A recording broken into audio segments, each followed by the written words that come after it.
All right, kids, picture a good day in South Central LA, one that Ice Cube would rap about, except you're at Disneyland, the happiest place on earth. You just left the Twilight Zone Tower of Terror. You're hungry and you heard about this sandwich that costs $100. You could have been able to afford it if you would have backdoored Lil Joe like O'Shea, but nah. Anyway, that's when you look up and see this.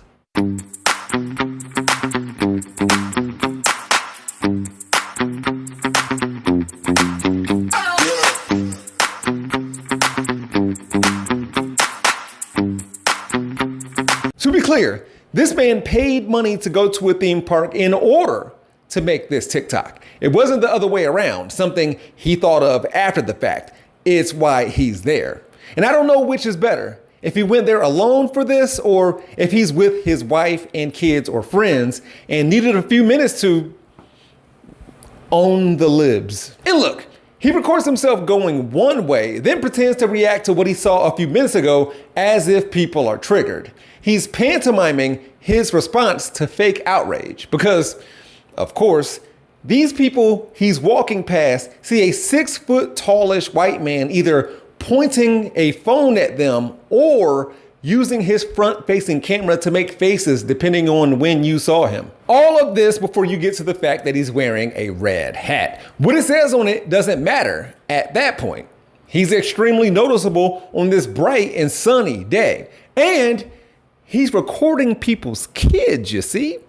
Magga Man is recording people's kids.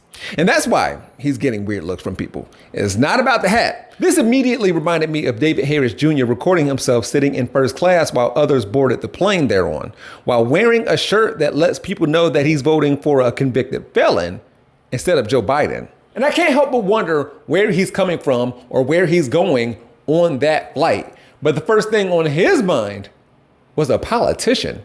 Selling merch with that video was secondary.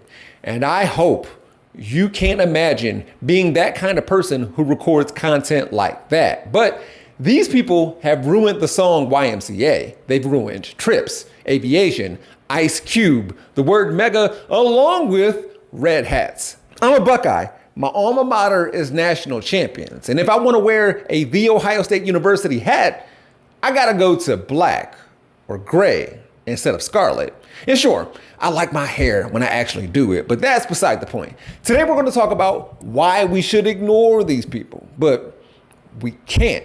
At worst, they're fascists who are fans of Nazis or are Nazi sympathizers themselves. At best, they're farming for trending topics, merchants of going viral, contrarians seeking attention with the idea that they're free thinkers who see through the Democrats' BS.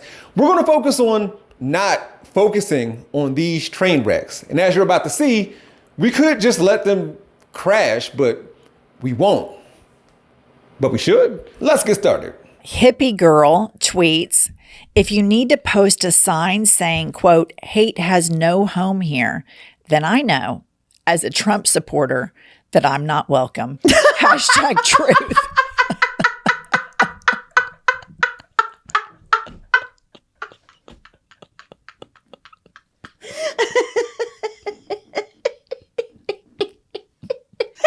Be real.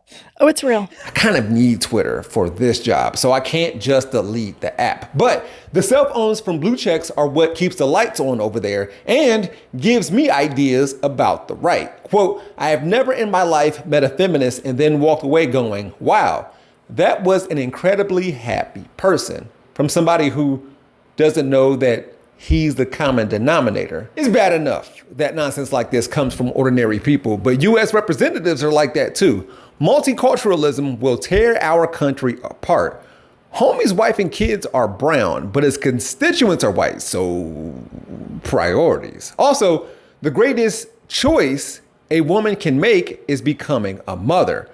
Congresswoman Marjorie Taylor Greene has no idea of what she just said. The side she opposes wants a woman to have choices. Twitter is also something that has been ruined or made worse by some who you would assume had better stuff to do. J.K. Rowling literally only talks about trans people every fucking day for God knows how many years. I got a weird notification, right? It popped up. I never opened that goddamn app. It wanted to let me know that J.K. Rowling tweeted Happy International Fake Oppression Day to everyone who wants complete strangers to know they don't fancy a shag. How does this get on your nerves? You know how goddamn deep in the fucking hater pool you have to be to know that there even is an International Asexuality Day? I didn't know that this shit was bringing awareness to me. People go on to point out that the only thing J.K. Rowling tweets about is trans people. Her and Elon Musk are billionaires who could be spending their time and money on either buying heaven from God or making heaven on earth. But nah. They want people to know that they hate queer communities so much that they're aware of days reserved to recognize asexual folks. If you've never been on X, or it's been a while, there's an account called Catturd that has 3.6 million subscribers. He not only marks his own importance with the association of another man, but he put up more than 151,000 posts since September of 2018. Well, the other day, he complained about the lack of engagement he's been getting the last 3 or 4 weeks on the Everything app. He blamed the algorithm when saying it's hard to justify putting 12 to 15 hours a day on here and busting his lack of a backside. And wait, he admitted to spending more than half of his day there, and that, by definition, can't be busting his ass. Which, by the way, looks like this. You thought I was gonna show his butt and not his tweets, didn't you? And you know what? He's not alone with the 12-hour day thing. This is embarrassing. But they're not embarrassed. They're dumb people with bad takes that we can't avoid online or, in person, apparently, anymore. So what do we do? Hey, do you guys support the satanic pride propaganda? Yeah, both. You support it? Satan and pride. You support Satan? Mm-hmm. What's God gonna think of that? I don't believe in God. Wow. Did you need help with something? Embarrass them, troll them. Not in Target because we shouldn't be shopping there, right? Right? Make them regret stepping to you, even though they'll still post that footage with a caption that says something stupid like, triggered much? We essentially have to go give them what they want. This is worth it to me. How many abortions have you had? How many abortions have you had? How many abortions have you had today? GNC. I'm getting paid by George Soros to have an abortion on the stage with no drug. Which way are you going? Which way are you going? What do you mean, which way? Which type of abortion? What kind of abortions are there, Jack? There's pills, there's tools, there's a number of ways. So it's going to be on stage. So a normal person would think that they would use tools, right? And vacuum it out and do all of that. Like if I took a pill that takes several days and nothing happens, you won't see anything. So you should probably study how female anatomy works. You may be questioning why I'm talking about ignoring them and not being passive. There's a difference. But I'm all like, resist the urge to engage them or with them while I show you their content that I had to watch and download myself. I have to provide proof and evidence, show instances in which instigators have stepped in and stepped up. No, I don't like it that digging in the details gets them a view or two, but I don't call myself a nuance for nothing. However, black people, just like with that red retail store, we don't have to go there. Get ready with me while I talk about everyone hated on me for my braids. People are trying to say it's offensive and cultural appropriation, and I just don't understand how. How can my hair be cultural appropriation when Vikings are literally the ones that invented braids? I believe if somebody of color can wear a wig, I can wear braids. Haters can hate, I can wear whatever I want. I don't give a fuck. She's in an ocean putting on makeup, for one. Two, she's focused on her braids, but not in a I don't want them to get messed up or ruined kind of way. Weird flex. She has no proof that Vikings invented the braids that are in her hair. White Scandinavian and Norse people have told her about herself. She knows. But she'll ask black people about it too. You can engage. For what? Let her drown. Braids are her entire personality. I don't even think she likes getting her hair done or having her hair like that. She likes the narrative. She can say that she's being hated on and oppressed with the privilege of the right not calling her a victim. Being real, you, me, We like to see train wrecks to varying degrees. Car crashes on the highway, leads to traffic, backed up for miles. When you get up to the clearing, you realize that 3 lanes have been open the entire time, but death or destruction is off to the right, and drivers have just slowed down or stopped to see what's going on. Frustrating. Although a disaster enters into our awareness, this can be from a live source such as driving by a traffic accident or from watching a news report about a hurricane, a plane crash, or any disaster. Seems like there's been a lot of plane disasters since January 20th. Keep this in mind for when I'm showing you these clips. What applies to train wrecks also works here. If I was in that situation, what would I do? How would I respond? Would I be the hero or the villain? Could I endure the pain? Would I have the strength to recover? We play out the different scenarios in our head because it helps us to reconcile that which is uncomfortable with our need to remain in control. That, according to NBC News. And some of us actually want to use car crash scenes as a teachable moment. You never going to legislate ignorance and stupidity out of society. You're not going to do that. But in order for the opposition to reach a critical mass, in order for enough class consciousness to kick in, you got to sway some minds, even if it's just a dusting off the top to push it. So the problem is we can't go, or we would have went in November. You know what I mean? Look what you did. Look what you did. Damn, Reese Waters is right. With all of that said, I made a video a few months ago about the Magga mixtape. I noticed that there's a way for conservatives to get interviewed on Fox News. Perhaps parlay that notoriety to even become an elected official. It worked for Mark Robinson. He spoke during a school board meeting about how nobody's speaking up for the majority, except for most of the people. He pointed out that he's the majority. A short time later, he's lieutenant governor of North Carolina. These stupid people need to be checked.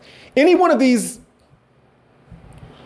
influencers can be on a ballot by 2028. It's similar for liberals, but to a lesser degree. And hey, Kat Abu-Ghazala is running for Congress in Illinois and challenging the Democrat in office there. I want progressive messaging to drown out the noise. We know for a fact, and I'm going to make the numbers up. Don't hold me that these numbers are right. But we know for a fact that it costs more to teach a student with severe disabilities. I'm going to make a number up. Let's say that cost is $50,000 a year. It may be 20. I don't know. Compared to a student who is comes from a family with loving mom and a loving dad who put education at a high level. It costs a lot less to educate those students. The insinuation from Ohio State Senator George Lang is that loving and caring parents wouldn't raise a student with developmental disabilities. And what he outright said was students with developmental disabilities are a drain on Lakota local school board's voucher system. Private schools don't have to deal with costs related to teaching them. Even if that were to be the case, is Senator Lang implying that families in need deserve less resources? He joined that school board meeting remotely, so people weren't able to check him right then and there. He walked back his statement, didn't apologize, but maybe we can catch elected officials out in the field. I do them every year. Every year. You want to keep going? Do you any more this Do you want to year? keep going? Keep harassing me? You could have gone to a dozen town halls last year. I asked if you're doing any more this year. It was one simple question. Yeah. Are you doing a I've already done one. I'll do plenty more. Any more this year? It was a simple question. You're always invited. Okay, sweet. Well, And by the way, I voted for gay marriage twice. So I'm just saying, it has everything to do with you. She looks like both Karen and the manager she needs to speak to. If it were me in that situation, Representative Nancy Mace would have said, and by the way, I like the movie Black Panther. Got felt up during the part when Killmonger said, "Hey, auntie." She was being asked if she was going to have another town hall in the future. She told that man she had 12 last year.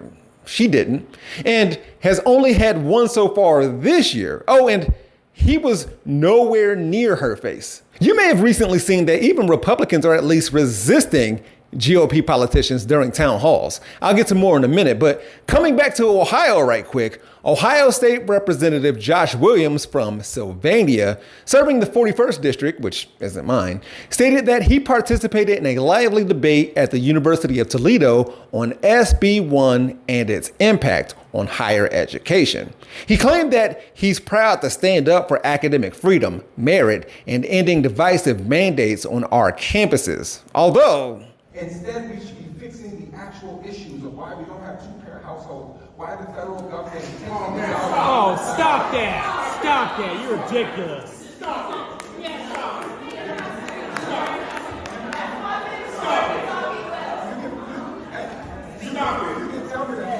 Don't insult black families like that. Stop it.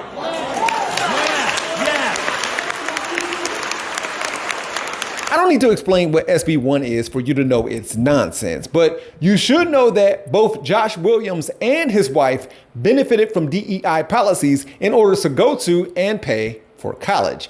Neither of them will deny that, but yeah, he's pulling the ladder up behind him. His idea will deeply impact his alma mater. The Black Nuclear Family song that he's singing is a common refrain among Republicans. He's not going to do anything about it, despite him saying that it's a bigger problem than something else, anything else.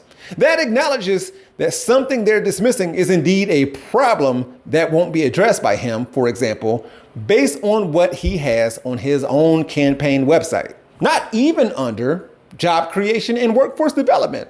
I checked. Josh Williams must have gotten the lyrics from Larry Elder and Byron Donalds. Speaking of, even Floridians didn't like his latest single.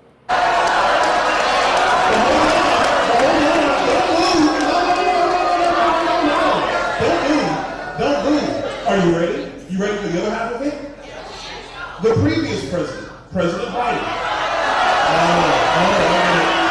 Byron Donalds may have been the headliner, but the crowd put on the show at the Naples Congressman's Estero Town Hall, April 21st. Bars. Look, I just need us to push back. Challenge. Clearly, it doesn't have to be the most eloquent, well-said thing that's ever been uttered. And yes, this will get them clicks, but all content creators need them. Let's not make it easy, though. Has this worked? We'll see. Is this working? Perhaps. Will it work? Maybe. If you need a break or you've checked out of paying attention to politics, then I don't blame you. Prioritize your mental health. It's important.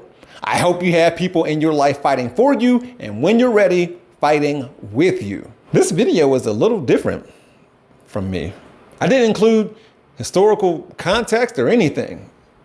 Draw parallels to some past news story or nothing. This is the least nerdy I've been in a while. Ooh, I was about to read a study that tries to answer the question, which information do politicians pay attention to? It's a field study in Denmark. I'm going to get ignored, huh? We're going to be all right.